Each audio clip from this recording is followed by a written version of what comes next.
নমস্কার। হেলথলাইনে সবাইকে স্বাগত জানাই। হেলথলাইন সুস্বাস্থ্যের কথা বলে আপনারা কিভাবে সুস্থ থাকবেন এবং সুন্দরভাবে একটা হেলথি লাইফ লিড করবেন। প্রত্যেকদিন কিছু না কিছু বিষয় ভিত্তিক আমাদের এই আলোচনা এগিয়ে চলে, কারণ এখন সময়ের সাথে পাল্লা দিয়ে কিন্তু নানা রকম রোগ ব্যাধি প্রচুর পরিমাণে বেড়েছে এবং রোগ বাড়ার সাথে সাথে দেখা যাচ্ছে বেশ কিছু মানুষ ডিপ্রেশনে ভোগেন। কখন দেখা যাচ্ছে একটা ক্রনিক ফেজ দীর্ঘদিন ধরে ফেস করছেন। এই পরিস্থিতিটা হয়তো আসতো না যদি নাকি একটু আগে থেকে সচেতন হওয়া যেত, সতর্ক হয়ে যাওয়া যেত, কোনো ডক্টরের কাছে সঠিক সময় চিকিৎসা নেওয়া যেত। তাই বিভিন্ন বিষয় নিয়ে আমরা আলোচনা করি। আজকে যে বিষয়টি নিয়ে আলোচনা করব, এখন একটা কমন সিনারিও, আমরা যখনই রাস্তায় বেরোচ্ছি, বাইরে বেরোচ্ছি, দেখছি যারা বিভিন্ন একটু এজের তাদের তো দেখতেই পাচ্ছি, এছাড়াও একেবারেই কাম্য নয়, মিডল এজ থেকে শুরু করে একদম আপার এজ লিমিট পর্যন্ত বিভিন্ন মানুষের, নারী পুরুষ নির্বিশেষে একটা সমস্যা ভীষণ কমন। সেটা হচ্ছে কি না, হাঁটতে পারছে না তারা, হাঁটুর প্রচণ্ড ব্যথা, জয়েন্টসে ব্যথা রয়েছে, আর্থারাইটিস, এবং দেখা গেল একটা সময় দাঁড়িয়ে কি হলো, বলা হচ্ছে যে ডক্টররা বলছেন, সাজেস্ট করছেন হাঁটু রিপ্লেস করতে হবে। সেই সময় তাদের কিন্তু একটা উৎকণ্ঠা, এমন সিচুয়েশন ক্রিয়েট হচ্ছে, তারা ভীষণ টেনশন ফিল করছেন এবং পরিবার পরিজনরা তাদের নিয়ে ভীষণ চিন্তিত হয়ে পড়ছেন। সেই সময় দাঁড়িয়ে কিছুটা ভরসা পাচ্ছেন কি না, হাঁটুর ইনজেকশন যদি দেওয়া যায় তাহলে হাঁটুর ব্যথাটায় কমতেই পারে। এই বিষয় নিয়ে আজকে আমরা আলোচনা করব, হাঁটুর ব্যথায় ইনজেকশন এর কতটা প্রভাব রয়েছে, কতটা গুরুত্বপূর্ণ আজকের সময় দাঁড়িয়ে, এবং কার্যকারিতাই বা কি, এই বিষয় নিয়ে বিশদে আলোচনা করবো আমরা আজকের এই অনুষ্ঠানে। এই বিষয়ে বিশদে যিনি বলতে পারেন তিনি একজন এক্সপার্ট, তিনি একজন ফিজিশিয়ান। তাই আজকে আমাদের স্টুডিওতে এই নিয়ে আলোচনা এগিয়ে চলবে। যিনি উপস্থিত রয়েছেন, যিনি এই বিষয়টা নিয়ে আলোচনা করবেন, তিনি ডক্টর এম রয়, প্রাক্তন বিভাগীয় প্রধান, Calcutta medical college and hospital, orthopaedic department. অনেক স্বাগত ডক্টর আপনাকে। নমস্কার। নমস্কার। আজকের বিষয়টা ভীষণ একটা প্রাসঙ্গিক, কারণ বিভিন্ন মানুষের এই যে হাঁটুর ব্যথায় যখন মানুষ বলছেন যে নি রিপ্লেস করতে হবে, তার আগেও কোথাও যখন একটু আশ্বস্ত হচ্ছেন মানুষ, যখন জানতে পারছেন ইনজেকশনের মাধ্যমে দেখা যাচ্ছে যে অনেকটা ভালো থাকছে তার হাঁটুর ব্যথা এবং তিনি ভালো আছেন। এই বিষয়টা একটু জানতে চাইবো যে ইনজেকশনটা কখন নেওয়া উচিত এবং এর গুরুত্বটাই কতটা আছে, এর কাজটাই বা কেমন? হ্যাঁ, অত্যন্ত ভালো প্রশ্ন এবং খুব প্রাসঙ্গিক। আমি তার আগে একটু বলে নিই যে ইনজেকশন যেগুলোর কথা বলা হচ্ছে, হ্যাঁ সত্যি এটা একটা উপায় যেভাবে আমাদের হাঁটুর ব্যথা কমানো যায়। কিন্তু এই হাঁটুর ব্যথাটা কিন্তু অত্যন্ত স্পেসিফিক, অর্থাৎ আমাদের হাঁটুর ব্যথার কারণ তো নানা রকমের আছে। আমরা আগেও আলোচনা করেছি স্টুডিওতে যে rheumatoid arthritis, gouty arthritis, septic arthritis, এমনকি টিউবারকুলার আর্থ্রাইটিস। আর একটা খুব কমন যেটা, সেটা হলো গিয়ে বয়সজনিত ব্যাপারে যে আমাদের আর্থ্রাইটিস হয়, অর্থাৎ ডিজেনারেটিভ, হাঁটুতে ক্ষয় হয়। এটা শুধু সেই ব্যাপারটা নিয়ে আমাদের আলোচনা আজকে থাকবে। আর সেই অস্টিও আর্থ্রাইটিস, এই অস্টিও আর্থ্রাইটিসের একটা চিকিৎসা হলো ইনজেকশন দেওয়া, কিন্তু এটা কখনোই একদম প্রথম চয়েস আমার নয়। তার আগে, কারণ এর আগেও আমরা আলোচনা করেছি যে হাঁটুর ব্যথা কেন হয়। হাঁটুর ব্যথার নানা কারণ আছে, অর্থাৎ তার ব্যায়াম করা, তার লাইফস্টাইল চেঞ্জ করা, তার কিছু ওষুধপত্র খাওয়া, ওজন কমানো, এসবগুলো যেমন বলেছি। তার সাথে দেখা যায় যে এইসব করেও কেউ তেমন উপকার পাচ্ছেন না। বিশেষ করে ওষুধ যখন খেতে বলা হয়, দেখা গেল সেই ওষুধগুলো তিনি খেতে পারছেন না, তার ইনটলারেন্স হচ্ছে, বা তিনি ওষুধ খেতে চাইছেন না, বা ওষুধ খেয়েও কোনো ফল হচ্ছে না। তখন আমরা একটা ভাবি যে এই ইনজেকশন দিয়ে কি তার কিছু উপকার হবে। সেই ইনজেকশনটা নিয়েই আমাদের আজকে আলোচনা থাকবে। তবে একটা ব্যাপার হচ্ছে, যে কথাটা তুমি বললে যে কখন ইনজেকশনটা দেওয়া যায়। হ্যাঁ সত্যিই, কারণ আমরা যদি এটার ভাবি যে হাঁটুর ব্যথার চিকিৎসাটা কি, আমরা বেসিক দুটো ভাগে ভাগ করে নেব। একটা হলো সার্জিক্যাল পদ্ধতি, একটা নন সার্জিক্যাল পদ্ধতি। সার্জিক্যাল পদ্ধতি মানে হাঁটুর অপারেশন, মানে জয়েন্ট রিপ্লেসমেন্ট থেকে শুরু করে অস্টিওটমি ইত্যাদি, আমি সেখানে যাচ্ছি না। আমাদের যে নন সার্জিক্যাল পদ্ধতি, তারই একটা উপায় হলো গিয়ে যে আমার হলো গিয়ে এই ইঞ্জেকশনটা। এই ইঞ্জেকশনটা কখন দিতে হয়, কিভাবে দিতে হয়, সেসবগুলো নিয়ে আমাদের আলোচনা করব। তার আগে আমি একটু ছোট্ট করে বলে নিই যে আমাদের যদি এইটা ভাবি যে আমাদের হাঁটুর ব্যথাটা কতটা গুরুত্বপূর্ণ, অর্থাৎ কতটা বেশি, আমরা এটাকে একটা ভাগ করে নিই। অর্থাৎ খুব অল্প, যেটা বলি প্রাথমিক পর্যায়ে আছে, মানে অল্প একটু কখনো কখনো বেশি হাঁটলে একটু ব্যথা হয়, এটা সবই কিন্তু বয়স্ক মানুষদের জন্য কথা বলছি। এবং তার সেটা একটা প্রাথমিক পর্যায়ে, অর্থাৎ গ্রেড 1 যদি বলি। তারপরে আরেকটু হলো একটু বেশি, একটু হালকা এক্স রে করলে বা পেশেন্টের একটু বেশি দেখা যাবে যে সেখানে জয়েন্ট স্পেসটা কমে গেছে, একটু হাড়ও বেরিয়েছে, এক্সট্রা হাড়। তার চেয়েও যদি একটু বেশি বলি তাহলে হলো গিয়ে মাঝারি ধরনের, অর্থাৎ এক্স রে করলে তার জয়েন্ট স্পেসটা কমবে, একটু এইখানেতে যেগুলো বলি যেগুলোতে হাড় গজায় এগুলো, সেটা হয়। আর একটা যেমন এখানটাতে সাইড থেকে হাড় তৈরি হয়।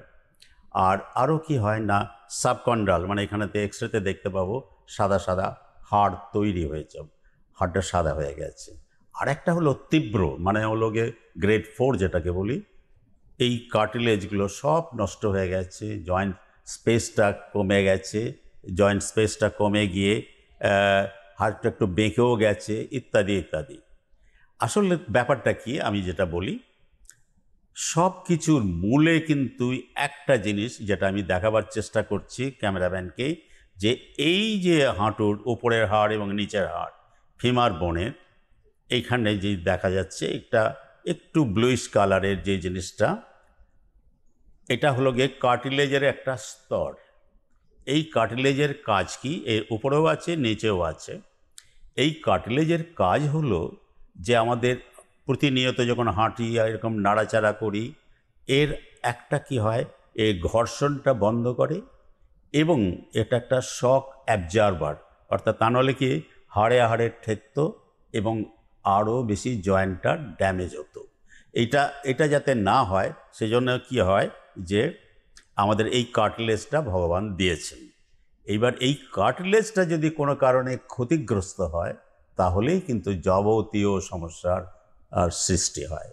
সেই থেকেই আমাদের এই যে ইঞ্জেকশন, দেখো এখন আমরা যদি এখানে কি কি ইঞ্জেকশন দেওয়া হয় না, স্টেরয়েড দেওয়া হয়, ইঞ্জেকশন জেল বলে যেটা আমরা বলি, এই জেল ইঞ্জেকশন দেওয়া হয়, পিআরপি মানে প্লাজমা ইঞ্জেকশন দেওয়া হয়, প্লেটলেট ইঞ্জেকশন, ওজন ইঞ্জেকশন, আরও অনেক ইঞ্জেকশনের কথা আমরা বলবো, আস্তে আস্তে আসবো। আচ্ছা স্যার, এই জায়গাটা একটা প্রশ্ন, যে আজকের সময় দাঁড়িয়ে বহু মানুষ ইনজেকশন নিচ্ছেন, এবং আপনি যে গ্রেডগুলোর কথা বললেন, বহু গ্রেড, মানে 4টে রকম গ্রেড রয়েছে, গ্রেডেশন রয়েছে, সেই গ্রেডেশন অনুযায়ী কি ইনজেকশনের টাইপটা চেঞ্জ হচ্ছে?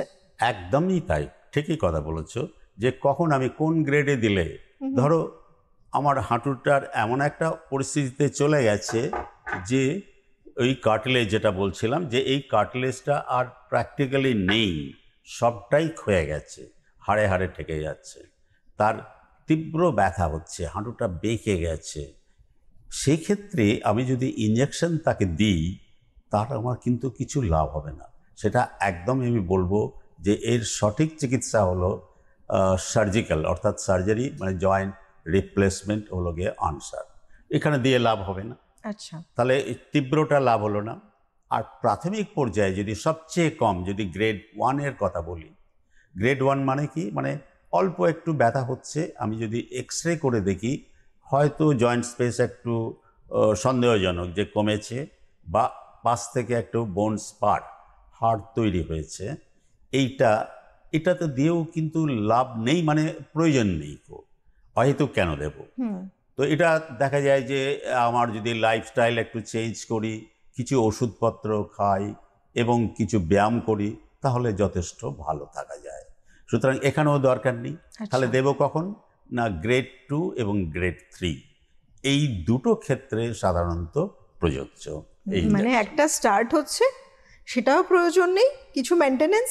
এক্স্যাক্টলি একটা তাই। একেবারে 4th গ্রেড যেখানে কিছু করণীয়ই নেই, মাঝখানে 2 এবং 3 যে 2, দুটো গ্রেড 3-তে রয়েছে। দিয়ে লাভ হয় কিছুটা। আচ্ছা, কারণ হলো গিয়ে এটা তো ইঞ্জেকশন দিয়ে যে এটা অন্য চিকিৎসার একটা বিকল্প তা কিন্তু নয়। এটা কিছু ক্ষেত্রে দেখা গেছে এর ভালো ফল পাওয়া যায়, এবং সকলেই যে একই রকম ফল পাবেন তাও নয়। এটা ব্যক্তি বিশেষে এটা নির্ভর করে, এবং ব্যক্তি বিশেষে এবং তফাতও হয়। স্যার একবার একটা ইনজেকশন নিলেন একজন মানুষ, ঠিক কতদিন তার রেস্টটা থাকে, তার অ্যাক্টিভিটি থাকে? এক্স্যাক্টলি, হ্যাঁ। এই ইঞ্জেকশন নেওয়া মানে এটা যে যতগুলো ইঞ্জেকশন থেরাপির কথা আমরা বলবো বা আছে ইঞ্জেকশন, সেটা কোনোটাই কিন্তু একদম চিরস্থায়ী নয়। অর্থাৎ অল্প সময়ের জন্য, হয়তো কয়েক সপ্তাহ থেকে কয়েক মাস ম্যাক্সিমাম এর ফল পাওয়া যায়, এবং সর্বক্ষেত্রে পাওয়া নাও যায়, কিন্তু পাওয়া যেতে যায়, যে জন্যেই এটাকে দেওয়া। সে কাজেই এটা চিরস্থায়ী কিন্তু নয়, এটা আবার রিপিট করতে হতে পারে। আচ্ছা, আর সাধারণত কতবার এই রিপিটটা করলে কোনো কমপ্লিকেশনস হয় না? আর বারবার রিপিটে কি আদৌ কোনো কমপ্লিকেশনস হয়? হ্যাঁ, যেমন ধরো আমি যদি স্টেরয়েড ইঞ্জেকশনের কথা বলি, একটা স্টেরয়েড ইঞ্জেকশন খুব কমনলি, স্টেরয়েডটা কখন দেওয়া হয় না, আমরা যখন দেখি যে হাঁটুতে আমার একটা ইনফ্লামেশন হয়েছে, মানে হাঁটু একটু ফুলে আছে, ডাক্তারবাবুরা বুঝতে পারবেন হাঁটুর মধ্যে একটু জল জমেছে, সেক্ষেত্রে অর্থাৎ গ্রেড 2 এরকম সময়তে আমরা দিলাম, একটু জল বার করে দিলাম কিছুটা, তারপরে স্টেরয়েড ইঞ্জেকশন দিলাম। এটা আবার 3 মাস পরে এটা রিপিট করা যেতে পারে, কিন্তু খুব বেশি নেওয়া ভালো নয়। বারে বারে যদি আমি একটু রিলিফ পেলাম, হ্যাঁ। শর্ট টার্ম রিলিফ, কিন্তু বারে বারে যদি আমি নিই তাহলে কিন্তু আমার জয়েন্টে ক্ষতি হতে পারে। শুধু তাই না, অন্য স্টেরয়েডের সাইড এফেক্টসগুলো হতে পারে, যেমন হলো গিয়ে ডায়াবেটিস হয়, কারো ব্লাড সুগার বেড়ে যেতে পারে, ইত্যাদি ইত্যাদি। স্যার তাহলে কিভাবে মেনটেন করবেন? একটি মানুষ লং লাইফ খুব সুস্থভাবে থাকতে চান, তার কমপ্লিকেশনস তৈরি হলো, সেই ইনজেকশন নিতে এলেন, কিছুটা রিলিফ পেলেন, ফার্স্ট টাইম ইনজেকশন নিয়ে কিছুটা রিলিফ পেলেন, এবার দেখা গেল এইভাবে 2বার 3বার তিনি অলরেডি ইনজেকশন নিয়ে ফেলেছেন, কিন্তু সেই সময় কি এমন কোনো মেনটেনেন্স বা আর কোনো টেকনিক আছে যেটা করে তিনি না। দীর্ঘদিন সুস্থ থাকতে পারেন? এক্স্যাক্টলি, ভালো প্রশ্ন, যে তাহলে করবেনটা কি। সেখানেতে কিন্তু আমি যেটা বলি যে তার ডিজিজটা যদি অত্যন্ত অ্যাডভান্স হয়ে থাকে, এবং এই ইঞ্জেকশনেতেও কাজ হচ্ছে না, বা কাজ হলেও অল্প দিন থাকছে, তিনি বারে বারে ইঞ্জেকশন নিতে চাইছেন, তাহলে কিন্তু একটা মুশকিল হয়। কি হয় না, একটা আর্থ্রোপ্যাথি, অর্থাৎ এই জয়েন্টের নিউরোজেনিকটা বলে গিয়ে নিউরোপ্যাথিক জয়েন্ট তৈরি হয়, এটা আনস্টেবল জয়েন্ট তৈরি হয়ে যাবে। কাজেই আমি বারবার ইঞ্জেকশন কখনোই নেব না, তাতে আমাকে অন্য পদ্ধতিতে যেতে হবে, অর্থাৎ সার্জিক্যাল কিছু পদ্ধতিতে আমাকে যেতে হবে। এটাই হলে গিয়ে কিন্তু বলি যে নেবেন না কিন্তু বারে বারে ইঞ্জেকশন, এটা অনলি শর্ট টার্ম।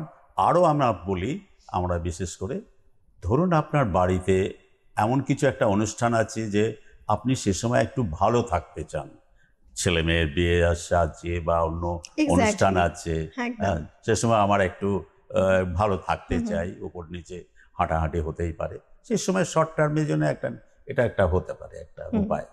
এবং খুব স্বাভাবিক, বাড়িতে এত মানুষ এসছে, একটা Of বিশেষ course. অকেশন রয়েছে, সেই সময় বহু মানুষকে দেখা যায় তারা হেল্প নিতে যান ইনজেকশনের, এবং তাদের বিভিন্ন রকম কোয়ারিজ রয়েছে, সেই সময়টা তো বেশ ভালো থাকছেন, কিছুদিন বেশ ভালো থাকছেন, অফকোর্স। তারপরে তারা মেনটেনেন্সটা কি হতে পারে তাদের? তার কোনো এক্সারসাইজ? মেনটেনেন্সটা তাকে কিন্তু অন্য যেগুলো আমরা বললাম যে ওষুধপত্র দিয়েও তো ভালো থাকা যায় কিছুটা, ব্যায়াম করেও তো ভালো থাকা যায়, ওজন কমিয়েও তো খানিকটা ভালো থাকা যায়, তো সেইগুলোকে করুন।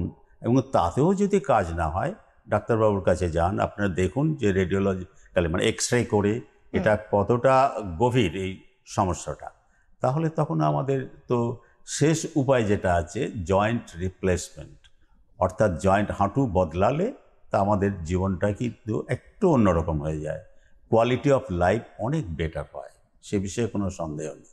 কিন্তু আমরা এটা বলি যে এই কনজারভেটিভ ট্রিটমেন্ট, অর্থাৎ এই যতগুলো বললাম ওষুধ খাওয়া ইত্যাদি, ইঞ্জেকশন নেওয়া, এগুলো সব ফেল করে গেলে তবেই এটাই হলো কি ওটা একদম এন্ড স্টেজ হচ্ছে ওটা, এন্ড স্টেজটা উপায় আমরা নেই। বলি যে এটাকে করতে উপায় নেই তখন জয়েন্ট রিপ্লেসমেন্ট করাচ্ছেন। স্যার এই যে একটা জেল, যেটা জেল বা লুব্রিকেন্ট ইনজেকশন, সেটা কখন দেওয়া হয়? হ্যাঁ, এটা এটা একটা প্রশ্ন। আমি এটা একটা বলি যে জেলটা মানে খুব ইম্পর্ট্যান্ট। আমরা একটু আগে দেখাচ্ছিলাম না যে এই হাঁটুটা যখন আমাদের নাড়াচাড়া করি তখন কি একটা ঘর্ষণ হয়।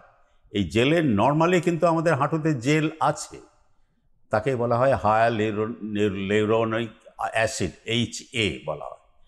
এটা একটা লুব্রিক্যান্ট এবং শক অ্যাবজর্বার, এটার কিন্তু প্রয়োজন আছে। নর্মালি আমাদের এই লুব্রিক্যান্টটা তৈরিও হয়, তবু আমরা বাইরে থেকে কেন নেব? হ্যাঁ, নেব এই কারণে যে আমাদের যখন অস্টিও আর্থ্রাইটিস হয় তখন এই যে লুব্রিক্যান্ট মানে হাঁটুর মধ্যে যে লুব্রিক্যান্ট ন্যাচারালি তৈরি হয় তার কোয়ালিটিটা খারাপ হয়। যেমন গাড়ির ইঞ্জিন অয়েল, তার অনেক ভেরিয়েশন আছে, যে হাই মলিকুলার ওয়েটওয়ালা যেটা আমাদের তৈরি হয় সেটা অস্টিওআর্থ্রাইটিসের সময় কী হয়, সেটার মলিকুলার ওয়েটটা কমে যায়, অর্থাৎ পাতলা হয়ে যায়। যে বাংলা বোঝাতে গেলে আমরা এটা বলবো যে একটা ভালো জিনিস সেটা পাতলা হয়ে গেছে, ওই লুব্রিক্যান্টটা সেটা কাজ করছে না। তো সেইটাকে আমরা যদি দিই তাহলে যখন দেখি যে পাতলা হয়ে গেছে, কাজ হচ্ছে না, তখন আমরা একটা লুব্রিক্যান্ট ইনজেকশন এখানেতে দিয়ে থাকি, দিলে একটা কাজ ভালো হয়। আর সেটা কি ওই স্টেরয়েড ইনজেকশন এবং লুব্রিকেন্ট ইনজেকশন, যেটা আমরা দুটো নিয়ে আলোচনা করছি এই মুহূর্তে, সেক্ষেত্রে এফেক্ট কি একই রকম থাকে? যতদিন একটা স্টেরয়েড ইনজেকশন কাজ করছে পেন রিলিফের ক্ষেত্রে, লুব্রিকেন্টটাও কি সেম? হ্যাঁ, এটা কি বলে, লুব্রিক্যান্টটা সেম না, যেটা স্টেরয়েডের একটা অন্যভাবে কাজ করে। স্টেরয়েড মানে কি হয়, এটা জয়েন্টে যখন আর্থ্রাইটিস মানে কি একটা জয়েন্টের মধ্যে একটা ইনফ্লামেশন হয়, এই ইনফ্লামেশনটা কমায় হলো স্টেরয়েড।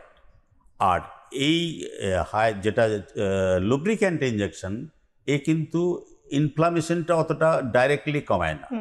ওর কাজ হলো গিয়ে যে ওই কার্টিলেজ সেলটাকে তার উপরেতে একটা অ্যাকশন হয়, এই ঘর্ষণটা কমায় এবং শক অ্যাবজর্বার মানে ওর উপরেতে প্রেশারটা যাতে কম পড়ে হাঁটুর উপরে, সেটার কাজ করে।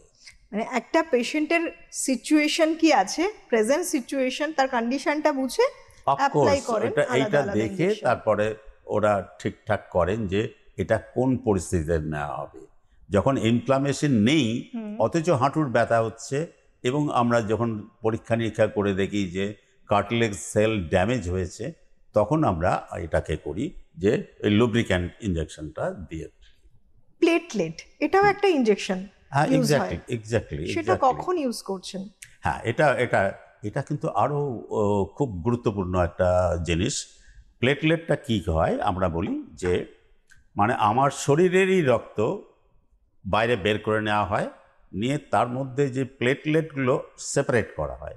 এটা একটা ল্যাবরেটরিতে একটা বিশেষ যন্ত্রে এই কনসেন্ট্রেটেড প্লেটলেট, সেই প্লেটলেটটাকে আলাদা করলাম, করে এবার আমরা এই জয়েন্টের মধ্যে দিলাম। জয়েন্টের মধ্যে দিলে কি হয়, ও এই কার্টিলেজের সেলগুলোকে, যেগুলো মড়ো সেল, সেগুলোকে একটু বেটার করে, বা যে জায়গাটা সেলটা ক্ষতি হয়েছে সেই সেলটাকে আমাদের কি করা হয় না, সেই সেলটা ওই কার্টিলেজ সেলগুলোকে গ্রো করার চেষ্টা করে, অর্থাৎ রিপেয়ার করে এই কার্টিলেজ সেলটা। কিন্তু এটা অ্যাজ সাচ এরকম দিলে কিন্তু চলে না গো, এর কাজ দেওয়ার পদ্ধতিটা কিন্তু একটু অন্যরকম। এটা কীভাবে দেওয়া হয় আমি একটু ছোট্ট করে বলে নিই। যে আমরা যাই দেওয়া হোক, আমরা কিন্তু কি অত্যন্ত পাতলা একটা, ভয় পাওয়ার কিছু নেই, অত্যন্ত পাতলা একটা নেডল দিয়ে এই ইঞ্জেকশনগুলো দেওয়া হয়। এবং প্রথমে আমরা আলট্রাসাউন্ড দিয়ে, USG দিয়ে ওই নিডলটা কোথায় গেল, অর্থাৎ এই যে কার্টিলেজটা আমরা দেখতে পাচ্ছি এবং এই যে লাল লালগুলো হয়তো প্রবাবলি দেখা যাচ্ছে, এই জায়গাটা ক্ষতি হয়েছে, আমরা ইঞ্জেকশনেরটা এই রকম জায়গায় ঢোকালাম, অর্থাৎ এই যে কার্টিলেজের যে লেয়ারটা আছে তার তলায় ঢুকিয়ে দিলাম। এবং কীভাবে জানতে পারবো না, আলট্রাসাউন্ড দিয়ে বা ফ্লোরোস্কোপি দিয়ে আমার নিডলটা ওইখানে গেল, ওইখানে PRP ইঞ্জেকশনটা দিলাম। এর সাথে যদি আমরা একটু দিই, হায়ালুরোনিক অ্যাসিড দিই, অর্থাৎ কম্বিনেশন আরেকটা ইঞ্জেকশন দিই, তাহলে কি হবে, এই পিআরপিটাকে মানে প্লেটলেটগুলোকে ও অ্যাক্টিভেট করবে এবং তাতে কি হয়, ও আরও নতুন কার্টিলেজ সেল তৈরি হবে, এই ক্ষত জায়গাটাকে ও রিপেয়ার করবে এবং তখন আমার ঘর্ষণ কম হবে, ব্যথাও কম হবে। এটাই হলো গিয়ে উপায় আর কি। অর্থাৎ যেটা বলতে চাইছিলাম যে পিআরপি ও ভালো কাজ, সেও সবারই উদ্দেশ্যটা কিন্তু এই যে কার্টিলেজ লেয়ারটাকে ভালো করা, এটাই হলো গিয়ে ইঞ্জেকশনের পদ্ধতি, এটা উদ্দেশ্য। এই যে কম্বিনেশনের কথা যখন এলো, কম্বিনেশন মিন্স এই যে বিভিন্ন রকম ইঞ্জেকশনগুলো রয়েছে জানবো, তবে তার আগে আরো একটা রয়েছে ইঞ্জেকশন, সেটা হচ্ছে ওজোন, যেটা ভীষণ কম ইউজ। এটার কাজ কি? হ্যাঁ, ওজন একটা থেরাপি। ওজন থেরাপি বিভিন্ন জায়গায় বিভিন্ন অসুখে বিভিন্ন পরিস্থিতিতে আমরা ওজন ইঞ্জেকশন দিয়ে থাকি। ওজনের একটা ওজন কি না, একটা O3 মানে অক্সিজেনের 3টে থাকে। অর্থাৎ এই ওজনটা ইঞ্জেকশন দিয়েও কিন্তু ব্যথা কমানো যায়, এই হাঁটুর ব্যথাতে। এর আর একটা উপকারিতা কি, অন্য যে কোনো ইঞ্জেকশনেরই যেমন কি হয় আর একটু সাইড এফেক্টস থাকতে পারে। যেমন হলো কি না, আমি যেখানে ইঞ্জেকশন দিলাম, জেল ইঞ্জেকশন, স্টেরয়েড ইঞ্জেকশন যাই দিয়ে থাকি, তার একটা ইনফেকশনের চান্স থাকতে পারে। কিন্তু ওজন ইটসেলফ কি হয়, ওই ইঞ্জেকশনটা ব্যাকটেরিওস্ট্যাটিক, মানে ভিতরে গিয়ে ও অন্য জীবাণুগুলোকে মেরে দিতে পারে। অ্যান্টি ফাঙ্গাল, অন্য ফাঙ্গাস যদি থাকে সেই ফাঙ্গাসটাকে মেরে দিতে পারে। অর্থাৎ এদিক থেকে কিন্তু খুব সুপিরিয়ার। কিন্তু এটা খুব একটা প্রচলিত হাঁটুর ব্যথায় নয় আমরা দেখেছি, যদিও এটা একটা উপায়, সে বিষয়ে কোনো সন্দেহ নেই। একদম, মানে যতটা যে জিনিস নিয়ে স্টাডি করা যায় সে ব্যাপারে তার কনসেপ্টটা আরো বেশি ক্লিয়ার হয়, কিন্তু এটা কিন্তু অনেক সেফেস্ট একটা ওয়ে বলবো। অফকোর্স এটা একটা উপায়, এবং এটাতেও হাঁটুর ব্যথা কমানো যায়। কারণ অন্য ওষুধপত্রগুলো, যে উপায়গুলো যখন ফেল করে তখন এটাকে নিশ্চয়ই আমরা একটা অ্যাকসেপ্ট করতেই পারি। এই যে আমরা বলছি কম্বিনেশন, এই যে একটু আগেই আপনি বলছিলেন যে কম্বিনেশন যে ইনজেকশন, সেটা কম্বিনেশন বেসিক্যালি আমরা বুঝি 3 রকম 4 রকম কি 2 রকম সব মিক্স আপ করে একটা অ্যাপ্লিকেশন যে কোনো ক্ষেত্রে। এক্স্যাক্টলি। তো এটা কি তাই নাকি অন্য কিছু রয়েছে? এটা কম্বিনেশন থেরাপি, মানে খুবই ভালো। যে আমরা যদি যেমন হলো পিআরপি দিলাম, পিআরপির সাথে আমি হায়ালুরোনিক অ্যাসিড দিলাম, এটা কি করে, এই পিআরপিগুলোকে অ্যাক্টিভেট করে। পিআরপি বেসিক্যালি কি, ওখান থেকে কতগুলো গ্রোথ ফ্যাক্টর বেরোয়, সেই গ্রোথ ফ্যাক্টরগুলো কার্টিলেজ সেলগুলোকে আমার রিপেয়ার করার সুবিধা হয়। কিন্তু এই যে আরেকটা ইঞ্জেকশন দিলাম, ও ওই গ্রোথ ফ্যাক্টরটা ওখান থেকে বার করার জন্য আরও হেল্প করে, এটা সুবিধা হয়। দুটো মিলে ওকে একে অপরকে সাহায্য করে এবং আলটিমেটলি এফেক্টটা ভালো হয়। এটাই হলো গিয়ে কম্বিনেশন।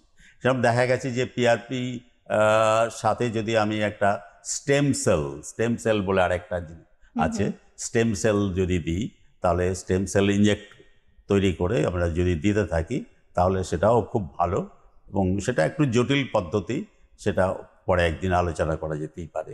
এই যে কতগুলো কম্বিনেশন ইনজেকশন রয়েছে, তার সাথে সাথে ইন্ডিভিজুয়াল কিছু ইনজেকশন, যে কথাগুলো আর কি উঠে এলো আলোচনার মধ্যে দিয়ে, সেটা একজন পেশেন্ট এলেন কি দেখে ঠিক করেন যে তার জন্য কোনটা প্রযোজ্য, কিসের উপর ডিপেন্ড করছে? হ্যাঁ, এক্স্যাক্টলি। সেটা হলো গিয়ে আমরা যদি দেখি যে আমরা একটু আগেই বলছিলাম না যে ওই কার্টিলেজ সেলটা কতটা ক্ষয়েছে এবং কোন পরিস্থিতিতে তার আছে, গ্রেড 1 না গ্রেড 2 না গ্রেড 3 না গ্রেড 4, অর্থাৎ অতি তীব্র হয়ে গেলে আমাদের খুব কাজে লাগবে না। আমরা আগেই বলেছি যে খুব প্রাথমিক অবস্থায় আমাদের ইঞ্জেকশন দেওয়ার প্রয়োজন নেই, আর অত্যন্ত তীব্র যেটা অবস্থা, অর্থাৎ খুব গম্ভীর অবস্থা যদি হয়ে থাকে তাহলে কিন্তু ইঞ্জেকশন দিয়ে কোনো লাভ হবে না।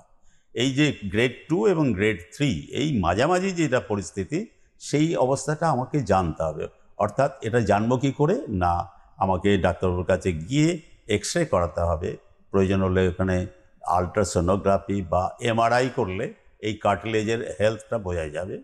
অন্যভাবেও একটু ক্লিনিক্যালি বোঝা যায়, কিন্তু এইভাবে বুঝে তখনই আমরা ঠিক করব যে কোন ইঞ্জেকশনটা দেব এবং কোনটা দেব না। অর্থাৎ প্রাথমিক পর্যায়ে যদি একটা সাইনোভাইটিস থাকে বা ইনফ্লামেশন থাকে নি জয়েন্টে, তখন আমরা দেব স্টেরয়েড ইঞ্জেকশন, এবং যখন দেখব যে ইনফ্লামেশন নেই অথচ ব্যথা আছে অথচ কার্টিলেজ খারাপ, তখন আমরা দেব জেল ইঞ্জেকশন, যেটার কথা বলছিলাম। আর যদি দেখি যে অনেকখানি কার্টিলেজ ডিস্ট্রাকশন হয়েছে, সেক্ষেত্রে আমরা একটা কম্বিনেশন, যেমন পিআরপি, হাইলোনিক অ্যাসিড, এসব মিক্স করে আমরা ইঞ্জেকশন দেব। এবং তার দেওয়ার কিন্তু পদ্ধতিটা আলাদা, মানে যেখানে সেখানে আমি ইঞ্জেকশন একটা নিডল ঢুকিয়ে হাঁটুর মধ্যে দিয়ে দিলাম, তা কিন্তু হবে না। ওটা স্পেসিফিক সাবকন্ড্রাল এরিয়া যেখানে ক্ষয় হয়েছে তার নিচেতেই দিতে হবে। এর জন্য তো একটা প্রপার জায়গাও প্রয়োজন। মানুষ বিভিন্ন জায়গায় যাচ্ছেন ট্রিটমেন্ট নিতে, সাধারণত কি ব্যবস্থা রয়েছে কলকাতার মধ্যে যেখানে মানুষ সুচিকিৎসা পেতে পারে সঠিক? অত্যন্ত ভালো একটা প্রশ্ন, হয়তো আমাদের আলোচনায় উঠে আসতো না, এখন করে ফেলেছ। সেটা হলো গিয়ে এই ইঞ্জেকশন আছে, আমরা আজকাল তো ইনফরমেশন, নেটেতেও প্রচুর ইনফরমেশন পাওয়া যায়। আমার মনে হলো যে ইঞ্জেকশন যখন থেরাপি আছে তখন এক্ষুনি তখনই আমি করে নিই, একটা দিয়ে নিই, এবং যেখানে গেলাম গিয়ে বললাম যে একটা ইঞ্জেকশন দিন, তা নয়। এটা প্রপার জায়গা, কারণ এর অনেক সাইড এফেক্টস আছে। সবচেয়ে বড় কথা যে ইনফেকশন হতে পারে, সেপটিক আর্থ্রাইটিস হতে পারে, অতএব আমি যেখানে সেখানে নেব না। এটা অত্যন্ত ভালো জায়গায়, অপারেশন থিয়েটারে অনলি দেওয়া উচিত, যাতে ইনফেকশন না হয়, এবং যারা এক্সপার্ট তাদের কাছেই এটা দেওয়া উচিত, অন্য কোনো জায়গায় দেওয়া উচিত না। এটা অত্যন্ত গুরুত্বপূর্ণ স্যার। নিউ রিসার্চ, সবকিছুতে একটা রিসার্চ চলছে, এটার ক্ষেত্রে এটা সম্বন্ধেই বলি। আমাদের প্রায় সময় শেষ হয়ে এসছে। যে আজকাল কি করা হয়, আরও নতুন পদ্ধতি। আমি ওই যে কার্টিলেজ, আমাদের তো বেসিক উদ্দেশ্য কার্টিলেজ সেলগুলোকে বাঁচানো, বা যেগুলো মরে গেছে তাকে রিপ্লেস করা। আমরা এটা একটা পদ্ধতি যে আমার ওই কন্ড্রোসাইট মানে কার্টিলেজ সেল, সেটাকে বার করে নিয়ে এলাম, নিয়ে এসে বাইরে একটা ল্যাবেতে কালচার করলাম, আরও কার্টিলেজ সেল তৈরি হলো। সেই কার্টিলেজ সেল এবার আমরা ওই প্রপার জায়গাতে ইনজেক্ট করলাম, আর মানে ওখানেতে প্রতিস্থাপন করলাম, দিয়ে আবার নতুন তারা কার্টিলেজ তৈরি হলো। এটা কিন্তু আবার সে অর্থাৎ পুনর্জন্ম, অর্থাৎ যে কার্টিলেজ সেল বড় বয়স হয়ে গেছিল বলে নষ্ট হয়ে গেছে, তাকে একটা পুনর্জন্ম দেওয়া হলো, আবার নতুন করে তৈরি হলো। বাহ, মানে ওপারে যারা রয়েছেন আজকে দর্শক বন্ধুরা, আমার মনে হয় এই অনুষ্ঠানের মধ্যে দিয়ে আপনারা আজ কিছুটা আশ্বস্ত হবেন। একটু যাদের এজ হয়েছে তাদের বেসিক্যালি দেখা যায় অলমোস্ট বলা চলে 80 to 90% মানুষ কিন্তু এরকম একটা সমস্যায় ভুগছেন, প্রচণ্ড নি পেইন। তাদের ক্ষেত্রে দেখুন, তাদের জন্যই বলি, যখন আপনাদের সমস্যা হচ্ছে চিন্তা না করে একজন সঠিক ফিজিশিয়ানের কাছে পৌঁছে যেতে হবে, যিনি আপনাকে প্রপার গাইড করবেন এবং এই যে ইনজেকশন ট্রিটমেন্ট পদ্ধতি সেই সম্পর্কেও আপনাদেরকে একটা সঠিক গাইডলাইনের মধ্যে সুস্থ করে তুলবেন। সব ব্যবস্থাই আছে, রয়েছে আধুনিক চিকিৎসা পদ্ধতিও। আজকের মতো সময়টা একেবারে হাতে নেই। অনেক ধন্যবাদ ডক্টর আপনাকে, ধন্যবাদ আপনাদের সবাইকে। সুস্থ থাকুন, ভালো থাকুন, নমস্কার।